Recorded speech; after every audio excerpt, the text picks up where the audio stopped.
दिल्ली में वैक्सीन लगाने के लिए दिल्ली सरकार ने, दिल्ली के सब लोगों को वैक्सीन लगाने के लिए दिल्ली सरकार ने 1,34,00,000 वैक्सीन की डिमांड की थी।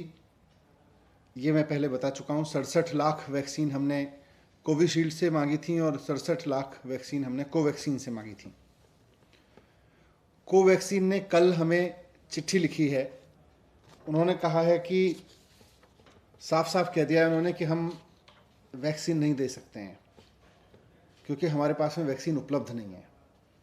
उन्होंने अपनी चिट्ठी में लिखा है कि we are making dispatches as per the directives of concerned government officials, यानी कि हम कंसर्न्ड गवर्नमेंट ऑफिशियल्स के कहने पर डिस्पैचेस कर रहे हैं, राज्यों को वैक्सीन दे रहे हैं।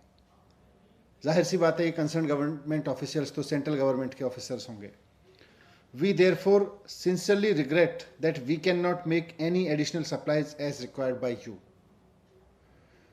तो वो कह रहे हैं कि हम आपको अब उससे ज़्यादा वैक्सीन दे ही नहीं सकते जितनी हमें कंसर्न्ड गवर्नमेंट ऑफिशियल्स मतलब केंद्र सरकार कह रही है।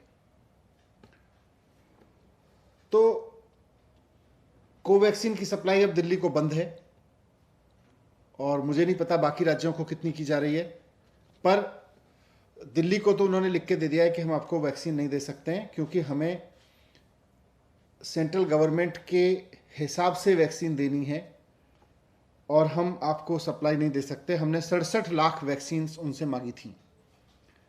तो इस चीज़ से, इस चिट्ठी से एक बात साफ है कि केंद्र सरकार ही तय कर रही है कि कहाँ कितनी वैक्सीन जाएगी, कितनी वैक्सीन देश के लोगों को लगेगी, कितनी वैक्सीन केंद्र सरकार एक्सपोर्ट करेगी, देश विदेशों में बेचेगी। ये केंद्र सरकार तय कर रही है।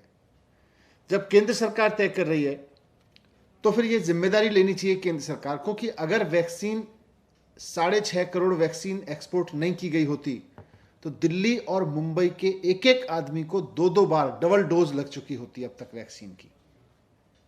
ये जिम्मेदारी भी केंद्र सरकार को लेनी चाहिए। आज कोवैक्सीन की सप्लाई तो उन्होंने मना कर ही दिया।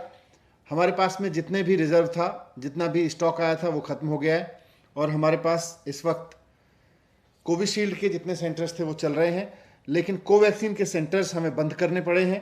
17 स्कूलों में करीब 100 से ज़्यादा सेंटर्स हमको बंद करने पड़े हैं कोवैक्सीन के। मैं फिर से रिक्वेस्ट करूंगा केंद्र सरकार से कि देश में, राष्ट्र में इस समय जो संकट है उसकी गंभीरता को समझें और एक राष्ट्र की सरकार की भूमिका निभाएं। ये राज्य इंटरनेशनल मार्केट में चले जाएं, राज्य इंटरनेशनल टेंडर कर दें, वो करेंगे ही, आप नहीं करोगे तो करेंगे राज्य, लेकिन केंद्र सरकार की भूमिका है इस समय, वो निभाएं।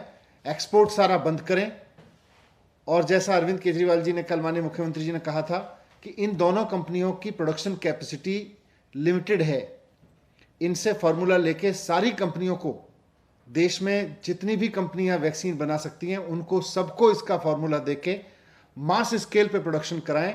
नहीं तो ये 3rd wave, 4th wave, 5th wave में हमारे लोग वैसे ही मरते रहेंगे जैसे इस 2nd वेव में मरे। वैसे ही हमारे हालात खराब होते रहेंगे, किसी शहर के पहले होंगे, किसी के बाद में होंगे। लेकिन और ये वैक्सीन कंपनियां फिर कहती रहेंगी कि हम आपको सप्लाई नहीं दे सकते, हम तो सेंट्रल गवर्नमेंट के कहने पे देंगे। तो मैं फिर से रिक्वेस्ट करूंगा कि इस बात को ध्यान में रखते हुए कि केंद्र सरकार की भी जिम्मेदारी है, इंटरनेशनल मार्केट में जहां भी वैक्सीन उपलब्ध हो, जो भी वैक्सीन इंडिया में अप्रूव की जा सकती हो उसको अप्रूव करके इंटरनेशनल मार्केट से लेके देश में उपलब्ध कराएं। राज्य सरकारों की जिम्मेदारी रखें कि जैसे ही वैक्सीन आए वैसे ही 3 महीने के अंदर अंदर राज्य के हर एक व्यक्ति को वैक्सीन लगा दी जाए। ये राज्य सरकारों की जिम्मेदारी हो। दुनिया भर से वैक्सीन लेके आना केंद्र सरकार की जिम्मेदारी हो। एक्सपोर्ट बंद करना केंद्र सरकार की जिम्मेदारी हो। Thank you.